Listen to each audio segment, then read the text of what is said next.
I have been consciously making an effort to pivot to reading and reviewing more books that are Christian fiction. I love reading books that are realistic, that I feel like I can relate to. This book, Hope Springs by Kim Cash Tate, I absolutely loved it because there were so many themes of forgiveness, second chances, um, people's relationship with God changing over time. What happens when you lose hope and faith at some point? We always hear the phrase, all it takes is the faith of a mustard seed. But what happens when you prayed really hard for something and it feels like God blessed you with it, like that job you really wanted? God gave it to you. You show up to work, you're busting, you're behind, everything's going good. Everyone's giving you compliments for the first 2 weeks. And you're like, you know what? This is really the fit I was looking for. Like I knew God came through. What happens on the third week when you walk into work and they fire you? Don't front like there's not times where we be like, God, why did you give it to me if you were just going to snatch it away? We say that about a lot of things. And sometimes it's harder to try to figure out what was God's purpose behind it. Especially like if someone is potentially going to the doctor and they're getting a cancer diagnosis, you might be praying like, God, please heal my grandmother, please heal my sister. They don't deserve this. They never smoked, they never drank, whatever. If the cancer diagnosis continues to get worse, sometimes we may start to feel like, well, my grandmother always prayed. She always went to church, and her prayers clearly didn't work. It didn't go anywhere. Why should I keep believing in God? I've heard people say it, and sometimes I felt that way. True Christians come to the front and admit we've all had those moments of, God, why were you going to give me X, Y, and Z? Why did you dangle this and that in my face if it wasn't going to work out? This book is available at Kindle Unlimited for everybody that does like reading books at Kindle Unlimited. It was 338 pages. I listened to it with Libby. The book came out in 2012. So when I saw there was a mention of an iPod and listening to music, I was like, ooh, this book is taking me back to my roots. But I didn't realize we were still listening to iPods in 2012. Like 2012 was only 13 years ago. And I say only. You know why I say only? Because I graduated high school in 2012. So therefore I be feeling like it wasn't that long ago. But it was that long ago because we don't even listen to iPods.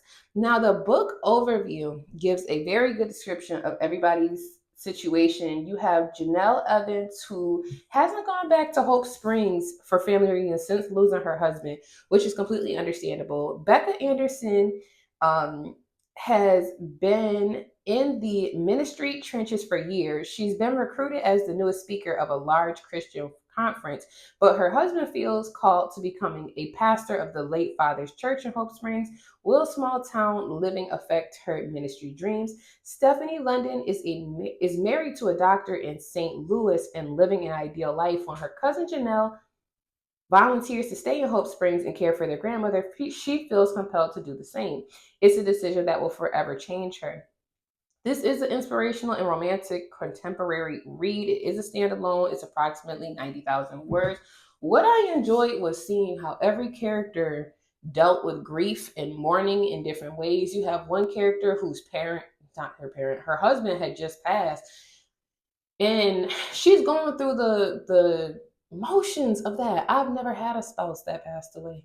So you can only imagine how sometimes coming around family, some family members might not even realize your spouse passed away because you gotta know we don't stay in touch with each other the way that we did 30, 40, 50 years ago. It's just not the same.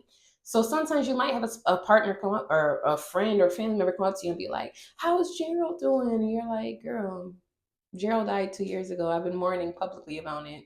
Do you not care about me? Da da da da. There also was a theme in this book about there's two separate churches in Hope Springs, and this is not the first book I've read about this author, so I'm very well aware that there's this one church where it's predominantly black, and there's this one church that's predominantly white. And I did like seeing that there was a situation that came about of when there was this love child created 40, 50 years ago as a from someone from the black church, from someone from the white church coming together, how it was handled so differently. And you tend to find when people are on their deathbed, either they buckle down even deeper to the beliefs they had previously, or it makes them have like this self-realization of, yeah, we were wrong. But that's what we did in our time. That's what we did at that time period. This book allowed you to really dissociate but also to see yourself in many of the different characters. I feel like all of them were extremely relatable. I love books where people are praying for things, you hear them praying out loud, and they're like, I don't even know if my prayer is going to go any higher than the ceiling. I like reading realistic Christian books that are like that because that's what happens sometimes. Sometimes you are praying for stuff and you have no clue what's going to come of it. And then you also don't know, okay, how am I going to feel if God doesn't answer this prayer? Or if he answers in a way that I wasn't anticipating? Am I still going to worship the same? Am I still going to believe you the same? Am I still going to go to church and praise you the same? Yeah,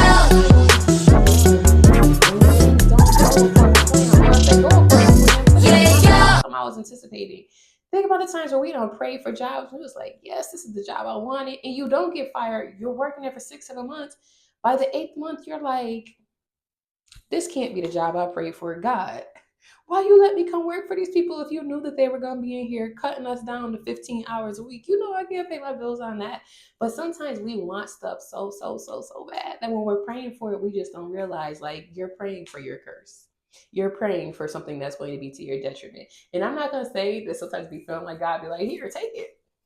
Take it. You wanted it so bad. Go ahead and take it. I see you. But sometimes that's what it feels like. And I know sometimes that's how I have learned. Like, oh, okay, God, you really, I see why that didn't come into this time period. I absolutely love this book. There are so many other books I've read by Kim Tate. It's to the point where all of the books that she has in my library, I feel like I have read them all through Libby. Y'all have to put me on to more authors that are like her because I love the way she writes. I've read Hidden Blessings. I have read Faithful by her. There's a few that I've read and I've listened to them all with Libby. Shout out to whoever put me onto that. I've listened to Cherished. I've listened to The Color of Hope by her. She has so many books out here and I absolutely love them. They're also in hardcover too for people who like those. Let me know, point me in the direction too of some more Christian content creating book authors. I'm not saying they're not out there.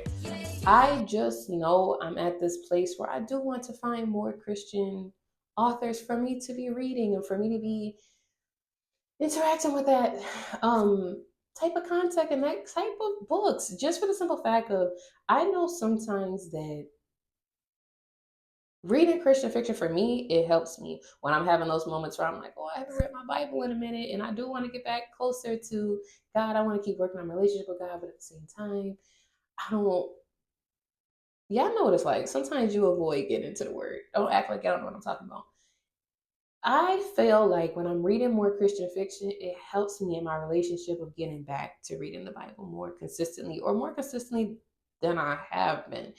I don't think every single person opens and cracks up their Bible every single day. Some people do it for hours. And if you are that person, praise the Lord to you.